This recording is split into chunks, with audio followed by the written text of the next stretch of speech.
seasoned, you know, for such a young bloke. He sings the old stuff so well, so beautifully. Matt Hollywood Doyle, as he's known, that's his nickname. All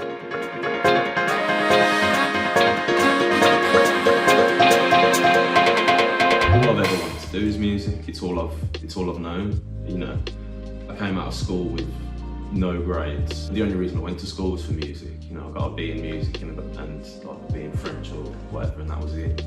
I didn't want to do anything else. I'd made my mind up from the age of, I don't know, 12, 13, when I first got a guitar, that this was it for me.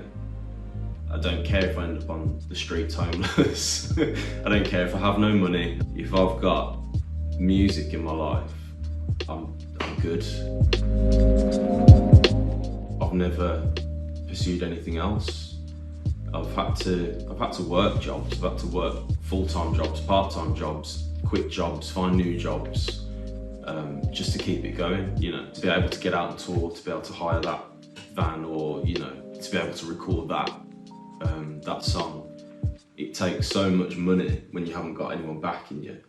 I think I spent a lot of time just you know, working factories, trying to balance it all. And then eventually I just thought, you know what, if I don't leave all this, if I don't just try now and just leave this job and just go for music and just music, then if I don't do this now, then it's never going to happen. So I did. I left Landrover and just concentrated on music.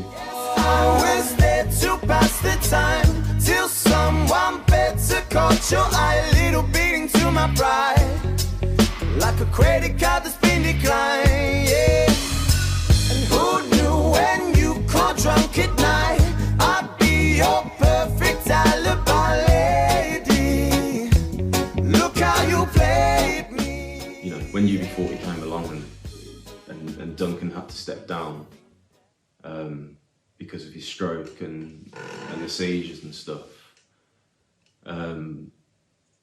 it was a hard choice to make. You know, leaving my bandmates, the band that I'd kind of formed, but it was an easy decision as well in terms of, you know, this is one of the bands that I, you know, adore. You know, just not just adore, but they're part of my life. They're part of the soundtrack to my life, as well as, you know, many other people's soundtracks to their lives.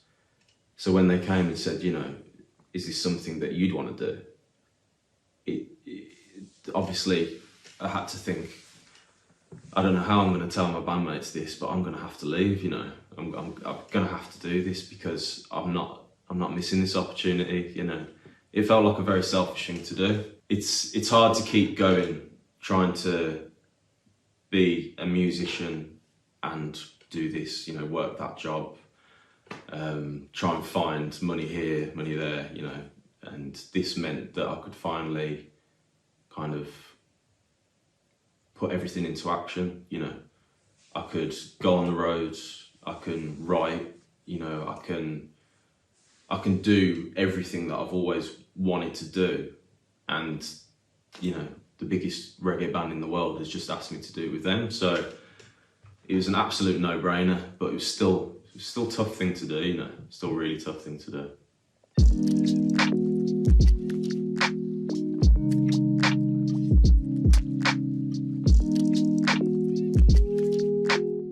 At first, pretty nerve-wracking, I'm not gonna lie. You know, rabbit in the headlights and all that. I was just like a little bit unsure kind of thing, like, why me? Out of all these, you know, fantastic singers in the world, why me? Matt's really cool. I mean, we call him Matt Hollywood Doyle because he's like so cool and, you know, like really under pressure. Like when it comes to TV and that, some people just fall apart, you know what I mean? Like, but Matt Doyle's solid, man. Nothing phases him. He's always like, he's calm and that. We're in New Orleans and he's come down and he looks like the geezer out of Miami Vice. He's come down, he's got his shirt on, like, and he's tucked it up and that. And Gilly's gone, yeah, man, you look like Hollywood, man, you know what I mean? Yeah, you look wicked, you know what I mean? And that's when, and he was Gilly, you give him the name Hollywood. So when we done the Hollywood Bowl, right, it was a wicked night, it was fantastic, it was rammed out. And there's like a bit around the stage, it's like you've got like people like in like an eye-shaped bit at the front of the stage, and then you've got like a walkway that goes round, and then you've got the people that, you know, that's, you know, the rest of the audience going back. So like my man's just gone out and just danced all the way around this thing, like, you know what I mean, and just owned the place, man. He just owned it, you know what I mean? And that's, yeah, so like, yeah, that's where the name stuck. Whatever race, color or creed, we all share the same dream to succeed. The longer you keep doing it, the longer it is to come up with something new, you know?